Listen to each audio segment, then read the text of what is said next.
Bapak Ibu yang dikasihi Tuhan, kita akan mendengarkan dan merenungkan sabda Tuhan. Namun sebelumnya mari kita bersama-sama datang kepada Tuhan untuk memohon berkat Tuhan dalam pemberitaan firman pada hari ini. Mari kita satu di dalam doa. Bapa, kami bersyukur untuk hari ini di mana kami boleh beribadah kepada Tuhan. Dan pada saat ini ya Tuhan, kami juga bersyukur karena kami akan mendengarkan dan juga mendaraskan sabda Tuhan. Kami mohon agar Tuhan sendiri yang boleh memimpin kami, memimpin para lektor dan kantoria yang akan membaca dan mendaraskan sabda Tuhan. Namun juga kami juga mohon agar Tuhan sendiri yang memimpin hamba-Mu yang akan menyampaikan permenungannya atas sabda-Mu. Hamba-Mu ini sungguh bercacat celah Tuhan, tidak layak untuk menyampaikan permenungannya atas nama Tuhan. Namun kami berserah kepada Tuhan, biarlah Tuhan sendiri yang menyembunyikan setiap kali kami di balik kayu salib-Mu yang kudus. Terima kasih ya Bapa, di dalam nama Tuhan Yesus Kristus kami serahkan pemberitaan firman pada hari ini. Amin.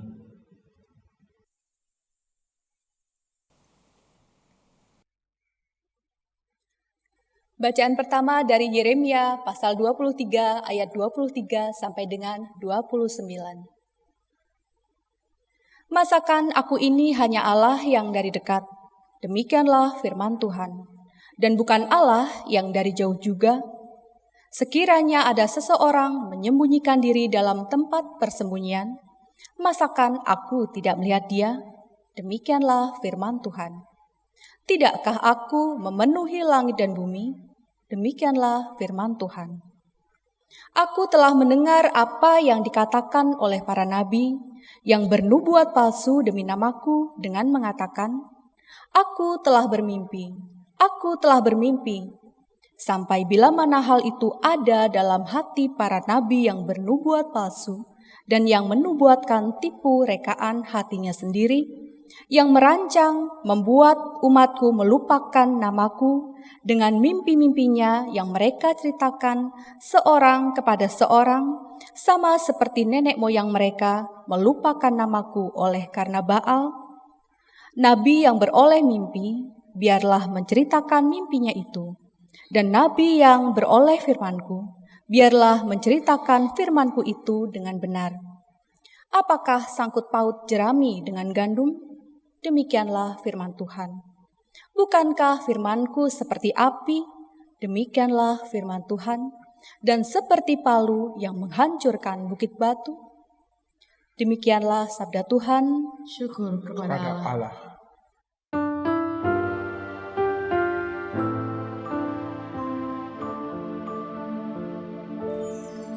Bangunlah ya Allah, hakimilah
lepaskanlah dari tangan orang fasik. Bangunlah ya Allah, hakimilah bumi, sebab Kau yang punya segala bangsa. Dan mereka tidak tahu dan tidak mengerti, sungguh tiada apapun yang mereka mengerti, dan mereka berjalan di kegelapan, dan bergoyanglah segala dasar bumi. Bangunlah ya Allah, hakimilah bumi, sebab Kau yang punya segala bangsa. Ku sendiri telah bersabda, Kamulah Allah, dan Kamulah anak-anak yang maha tinggi. Namun bagaikan manusia Kau akan mati, bak seorang pembesar Kau kan tewas. Bangunlah ya Allah, hakimilah bumi, sebab Kau yang punya segala bangsa.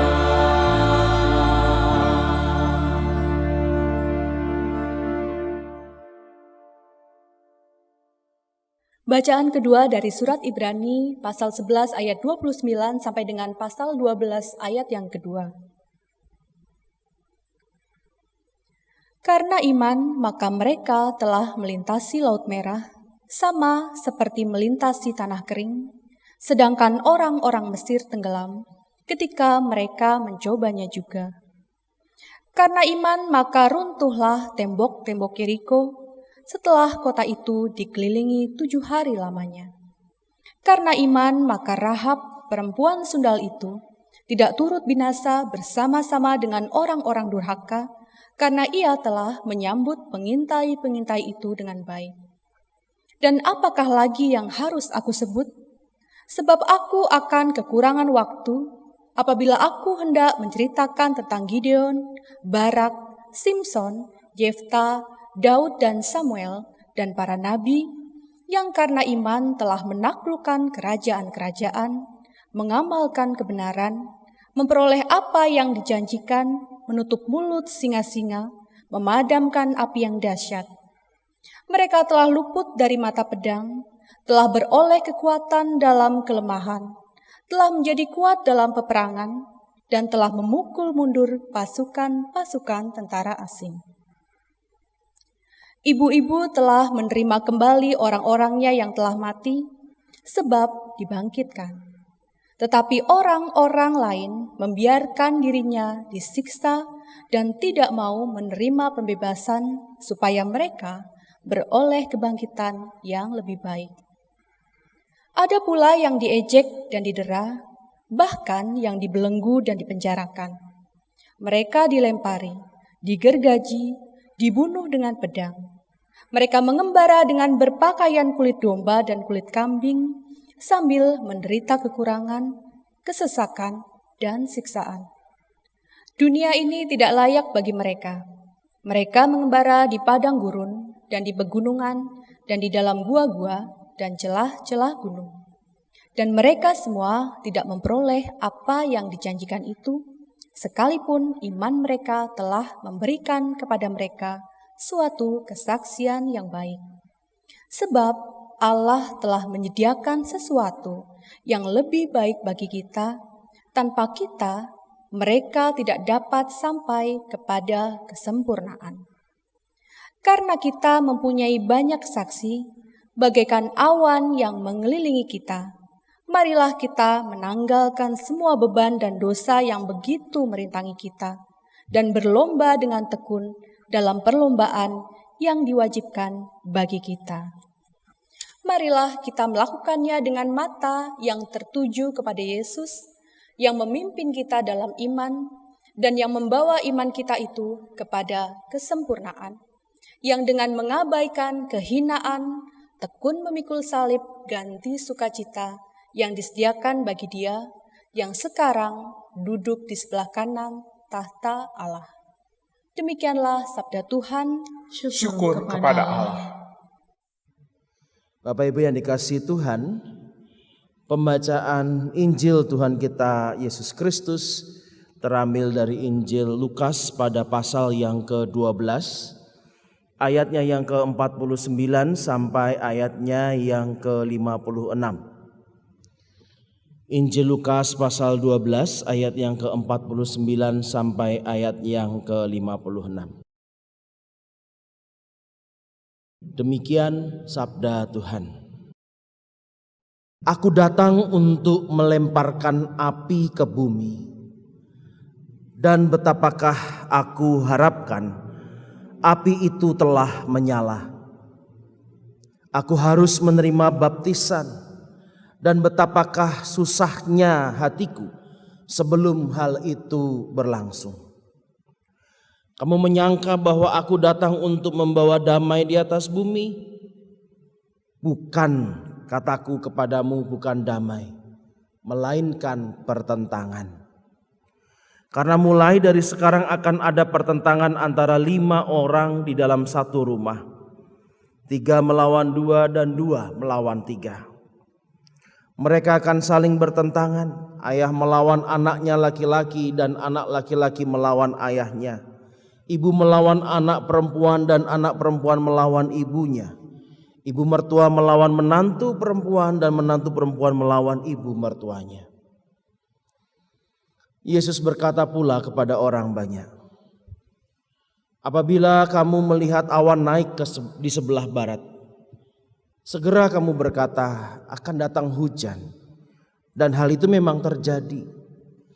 Dan apabila kamu melihat angin selatan bertiup, kamu berkata hari akan panas terik, dan hal itu memang terjadi. Hai orang-orang munafik, rupa bumi dan langit kamu tahu menilainya. Mengapakah kamu tidak dapat menilai zaman ini?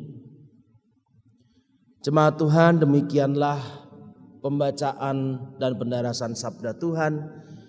Kita yang disebut sebagai orang yang berbahagia adalah kita yang mendengarkan sabda Tuhan, menyimpan di dalam hatinya dan melakukannya di dalam hari lepas hari. Haleluya.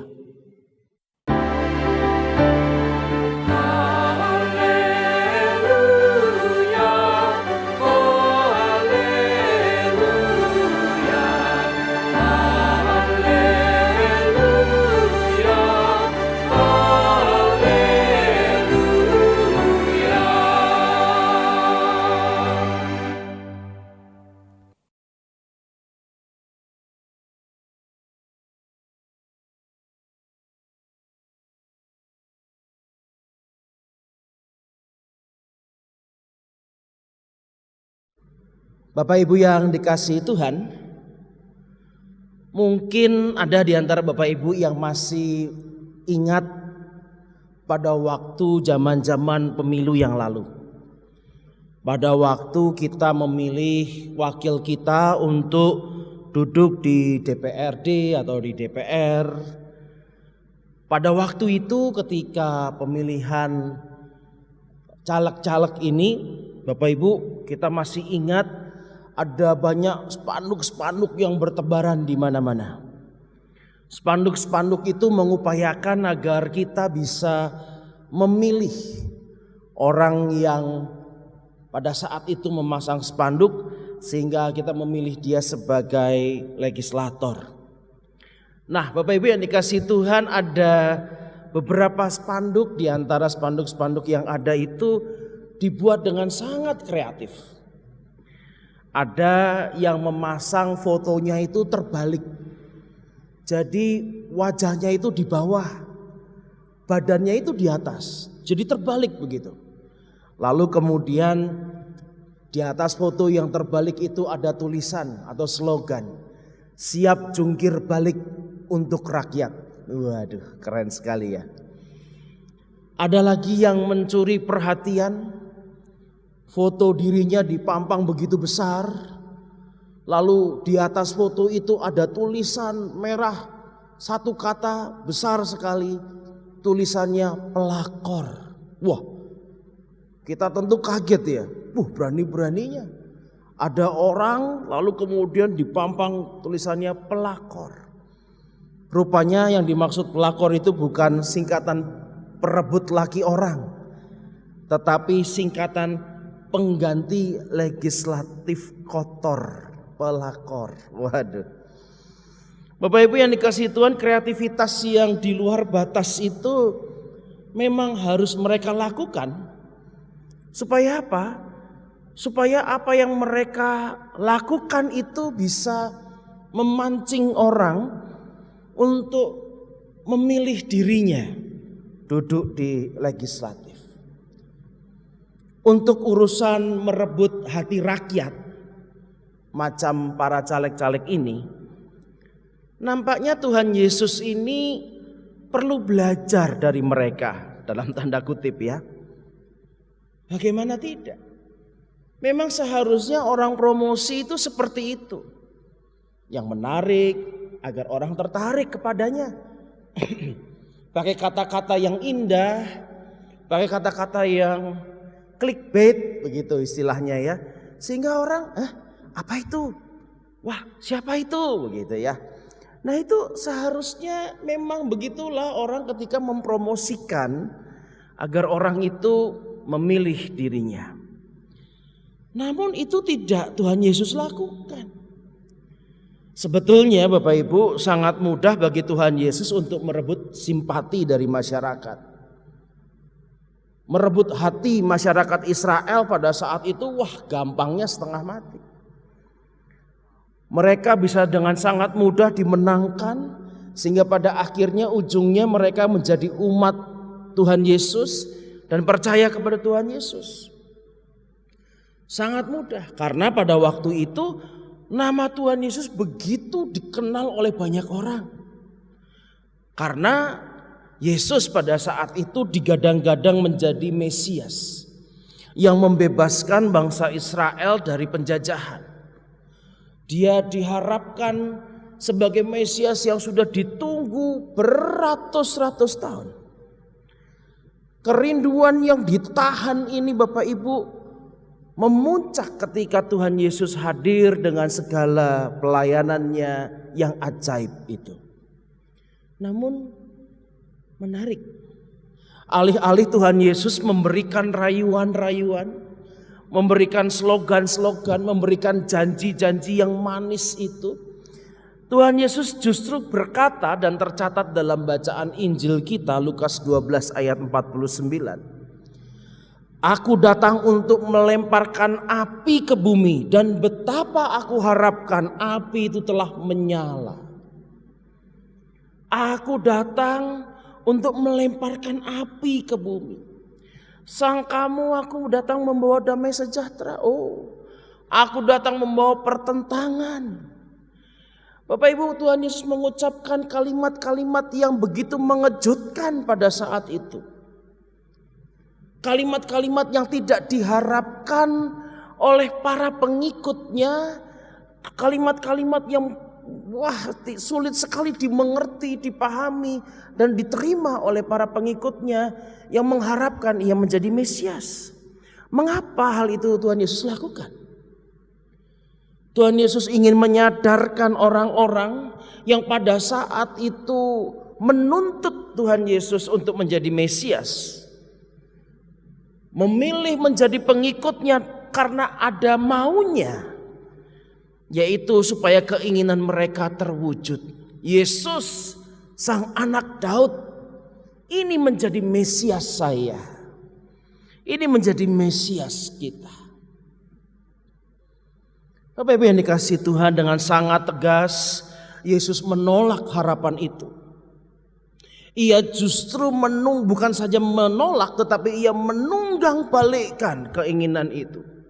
Seperti sebuah bandul yang terlalu ekstrim ke arah kanan ini, kemudian Tuhan Yesus dengan perkataannya itu membalikkan dengan ekstrim yang lain, supaya ini kemudian berubah arah. Ditunggang balikkan keinginan-keinginan orang-orang yang meminta atau yang menuntut dia untuk menjadi Mesias. Seolah Yesus ingin berkata, "Hei, bukan aku yang mengikuti maunya kamu, tetapi kamu yang pengikutku, kamu yang mengikuti apa tujuanku, apa mauku. Aku datang bukan membawa pelepasan, bukan membawa kelegaan, bukan membawa kedamaian yang seperti kamu harapkan. Tetapi aku datang ini untuk melemparkan api." Apakah itu berarti Tuhan Yesus begitu jahatnya sehingga Tuhan Yesus mau membumi hanguskan kita semua? Memang api itu terkadang dipahami sebagai kekuatan yang memusnahkan. Semuanya habis semua. Tetapi Bapak Ibu, api juga dikenal sebagai kekuatan yang membersihkan, yang memurnikan. Emas supaya bisa murni, supaya tidak tercampur dengan logam-logam lainnya, emas itu dibakar di dalam api yang begitu panasnya, sehingga nanti keluar betul-betul menjadi emas yang murni.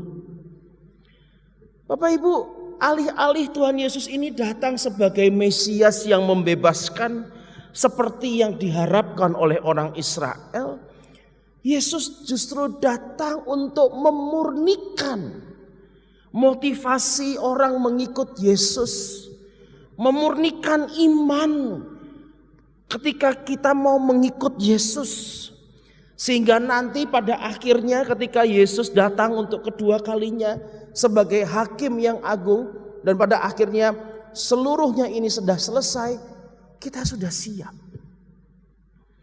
dengan iman kita yang dimurnikan oleh Tuhan itu. Maka Bapak Ibu, ketika iman kita ini dimurnikan oleh Tuhan, mau tidak mau, tidak bisa dipungkiri lagi akan terjadi pertentangan bagi mereka yang sungguh-sungguh mengikuti Yesus dengan mereka yang menolak Yesus. Bagi mereka yang sungguh-sungguh mengikuti Yesus dengan mereka yang tidak sungguh-sungguh mengikuti Yesus. Akan terjadi pertentangan sekalipun mereka ini diikat dalam hubungan keluarga. Sekalipun mereka ini ada dalam satu keluarga. Jadi bacaan Injil kita pada hari ini bukanlah sebuah ajaran Tuhan Yesus untuk memusuhi anggota keluarga yang lain. Ayah memusuhi anaknya, mertua memusuhi menantunya, anak laki-laki memusuhi bapaknya, anak perempuan memusuhi ibunya, tidak. Tetapi itu adalah sebuah konsekuensi ketika kita mau sungguh-sungguh memurnikan hati kita, memurnikan iman kita, mungkin saja akan terjadi pertentangan. Mungkin saja akan terjadi sesuatu yang berbeda, sesuatu yang tidak bisa selaras, tidak bisa dikompromikan, sekalipun dia adalah mungkin anak kita, dia adalah bapak kita, dia adalah menantu kita atau mertua kita. Tuhan Yesus ingin membuka sebuah fakta. Tuhan Yesus ingin membuka kenyataan apa adanya, bahwa ketaatan, kesetiaan, iman kita ketika kita mengikut Kristus itu harus melebihi apapun, melebihi cinta kita pada apapun juga, kepada siapapun juga, sekalipun mungkin kita harus siap menanggung segala resikonya. Itulah harga yang harus kita bayar ketika kita mengikut Yesus. Ia tidak menutup-nutupi dengan janji-janji model caleg-caleg tadi. Ia tidak menutup-nutupi dengan kata-kata yang manis, tetapi apa adanya. Ketika kita dimurnikan untuk mengikut Tuhan, siap-siap dengan pertentangan yang akan terjadi.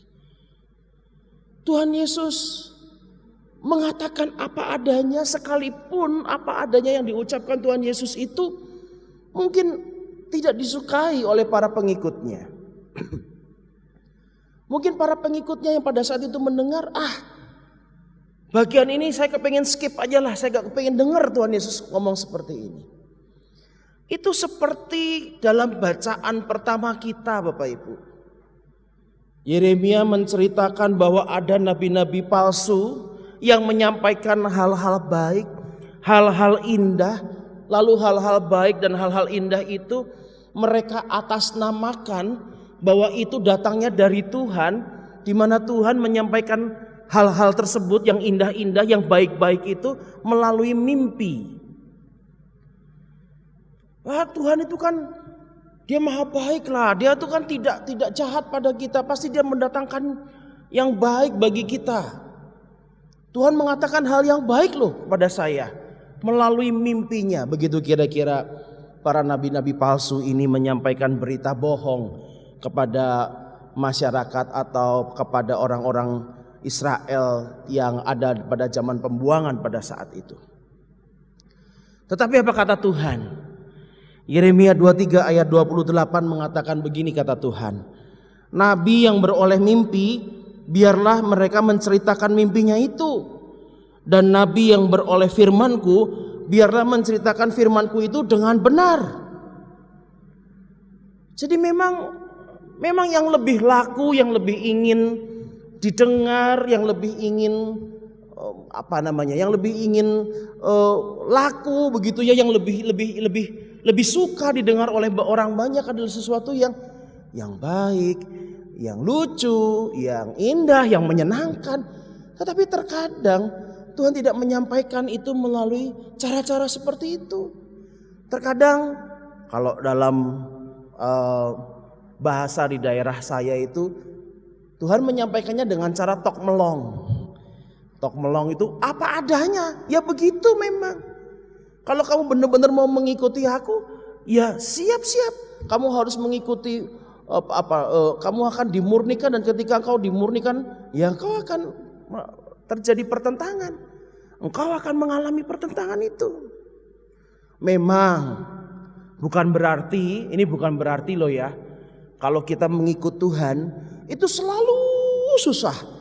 Mengikut Tuhan dengan taat, mengikut Tuhan dengan setia, iman kita pada Tuhan itu selalu membuat kita susah terus. Memang tidak selalu.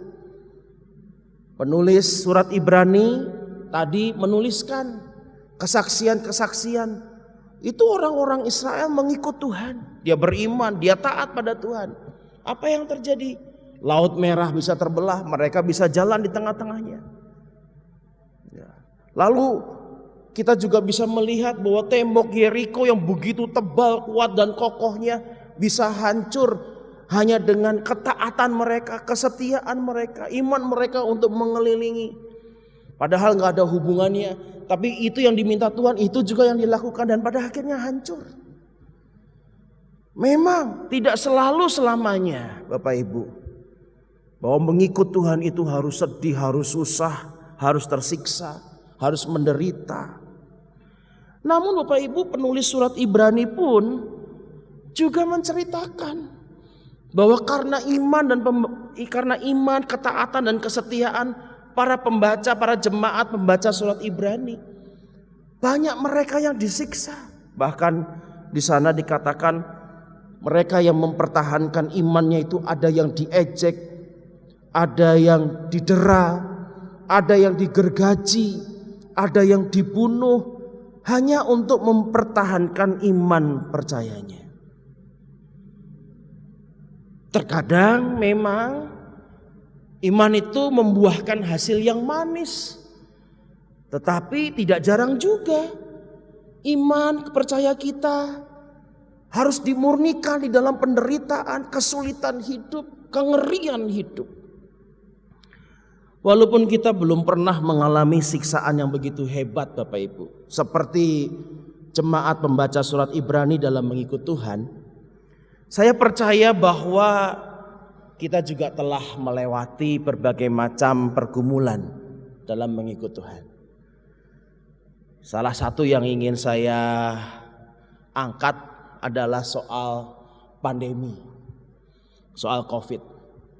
Mungkin Bapak Ibu udah bosen dari dulu mendengar suara soal COVID, pandemi terus menerus.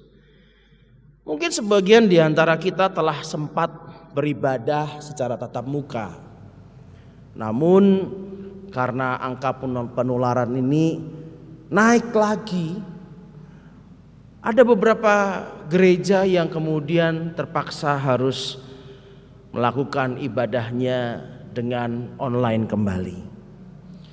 Bapak Ibu, apa tanggapan kita? Kita yang sudah sempat merasakan onsite, tatap muka, ada kegembiraan di sana. Baru aja mau rame-rame gitu ya. Baru aja mau ketemu orang, baru aja mau ketemu teman-teman lama. Sekarang harus tutup lagi. Apa perasaan kita?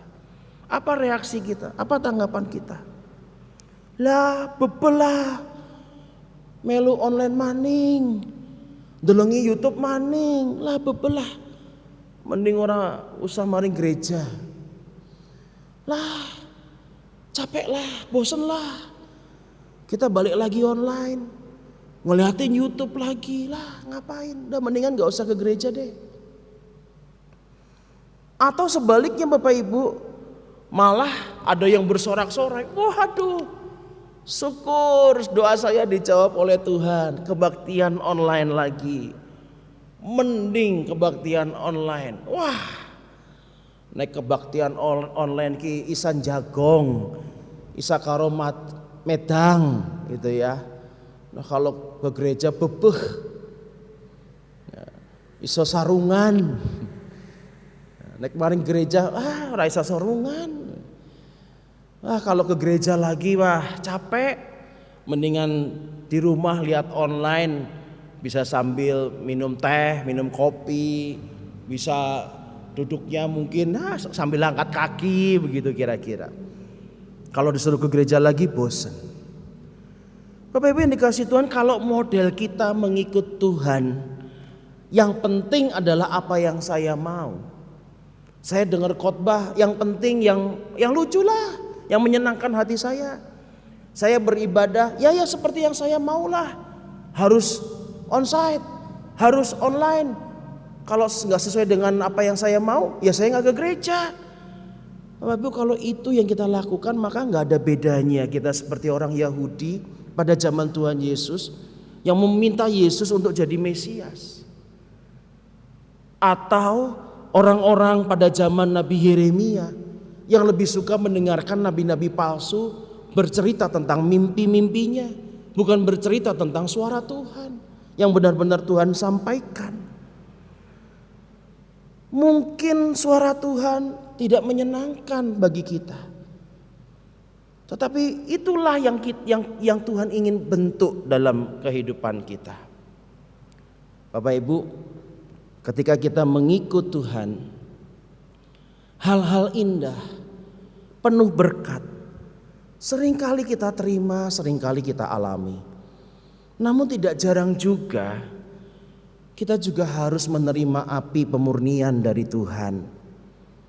Dengan api itu ketika kita dimurnikan, kita ada di dalam kesulitan hidup karena kita sedang dimurnikan. Kita ada dalam penderitaan, kita ada dalam pertentangan karena mungkin gaya hidup kita berbeda dengan anggota keluarga yang lain atau orang-orang terdekat kita.